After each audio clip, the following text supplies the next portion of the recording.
நடிகர் அஜித்தின் அடுத்தடுத்த படங்கள் ரிலீஸுக்கு தயாராகி வருகின்றன. விடாமுயற்சி மற்றும் குட் பேட் அக்லி படங்கள் அடுத்தடுத்து மகிழ் திருமேனி மற்றும் ஆதிக் ரவிச்சந்திரன் இயக்கத்தில் உருவாகி வருகின்றன. இதில் விடாமுயற்சி படம் அடுத்த ஆண்டு கோடை கொண்டாட்டமாக வெளியாக உள்ளதாகவும், குட் பேட் அக்லி படம் பொங்கல் கொண்டாட்டமாகவும் வெளியாக உள்ளதாகவும் கூறப்படுகிறது. விடாமுயற்சி படத்திற்கு அனிருத் இசையமைத்து வரும் நிலையில், குட் பேட் அக்லி படத்திற்கு தேவிஸ்ரீ பிரசாத் இசையமைப்பாளராக கமிட்மெண்ட் ஆன நிலையில் தற்போது அவர் படத்திலிருந்து நீக்கப்பட்டுள்ளதாக தகவல்கள் வெளியாகியிருந்தது. அவரது நீக்கத்திற்கு பல்வேறு காரணங்கள் கூறப்பட்டாலும் சமீபத்தில் அவரது இசையில் வெளியான கங்குவா படம் மிகப்பெரிய விமர்சனங்களை பெற்றதும் காரணமாக கூறப்படுகிறது. இந்நிலையில் அவருக்கு பதிலாக படத்தில் யார் இணைவார்கள் என்று கேள்வி எழுந்து வருகிறது. விடாமுயற்சி படத்தை போலவே இந்த படத்திலும் அனிருத் இசையமைப்பாரா என்று கேள்விகள் எழுந்த நிலையில் தற்போது GV Prakash Good Bad Ugly படத்தின் இசையமைப்பாளராக இணைய உள்ளதாகவும் கூறப்பட்டுள்ளது.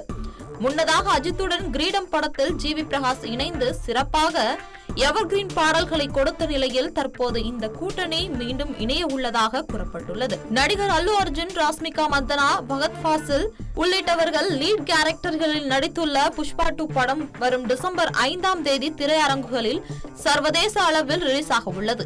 இந்திய அளவில் பேன் இந்தியா படமாக இந்த படம் ரிலீஸ் ஆக உள்ள நிலையில் அடுத்தடுத்த மாநிலங்களில் படத்தின் ப்ரமோஷன்களில் படக்குழுவினர் ஈடுபட்டு வருகின்றனர். புஷ்பா 2 படத்தின் தயாரிப்பாளர் நவீன் மற்றும் ரவிசங்கர் நேற்று புஷ்பா 2 திரைப்படத்தின் ப்ரமோஷனில் கலந்து கொண்டனர். மேடையில் தயாரிப்பாளர் நவீன் படம் குறித்து தன்னுடைய உற்சாகத்தையும் நம்பிக்கையும் பகிர்ந்து கொண்டார். மைத்ரி மூவி மேக்கர்ஸ் இந்த படத்தை தயாரித்துள்ளனர். தயாரிப்பாளர் நவீன் ரவிசங்கரின் அடுத்த வரிசையில் இருக்கும் படம் தான் Good Bad Ugly. Good Bad Ugly படத்தின் அப்டேட்டை தொகுப்பாளர்கள் கேட்டனர். படத்தின் இறுதிக்கட்ட ஷூட்டிங் நடந்து வருவதாகவும் இன்னும் 7 நாட்கள் படத்தின் ஒட்டுமொத்த ஷூட்டிங்கும் நிறைவடைய உள்ளதாகவும் அவர் கூறினார். இதையடுத்து ரிலீஸ் குறித்து பேசிய அவர் இந்த படம் பொங்கலுக்கு ரிலீஸ் ஆக இருப்பதாகவும் சுட்டிக்காட்டியிருந்தார். தொடர்ந்து அதை உறுதிப்படுத்தாமல் ஆனால் என்று ஒரு ட்விஸ்டுடன் தன்னுடைய பேச்சை மாற்றியுள்ளார். இந்த படம் தங்களுக்கு முதல் தமிழ் படமாக அமைந்துள்ள நிலையில் படம் மிகப்பெரிய பிளாக் பஸ்டர் ஹிட் கொடுக்கும் என்று நம்பிக்கை தெரிவித்துள்ளார். குட் பேட் அக்லி திரைப்படத்தின் இசையமைப்பாளர் மாற்றப்பட்ட தகவல் வெளியான நிலையில் புஷ்பா 2 ப்ரமோஷனில் நேற்று பேசிய டிஎஸ்பி,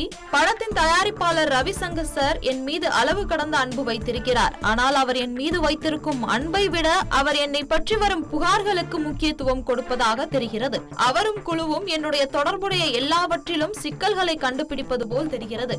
எனது வேலையை சரியான நேரத்தில் தான் நான் கொடுக்கின்றேன். ஆனால் தயாரிப்பாளர் தரப்பில் நான் சரியான நேரத்தில் பிஜிஎம் கொடுப்பதில்லை என்று கூறுகின்றனர் என தயாரிப்பாளரை நாசுக்காக தாக்கியுள்ளார் டிஎஸ்பி. செய்திகளை உடனுக்குடன் தெரிந்து கொள்ள உடனே சப்ஸ்கிரைப் பண்ணுங்க.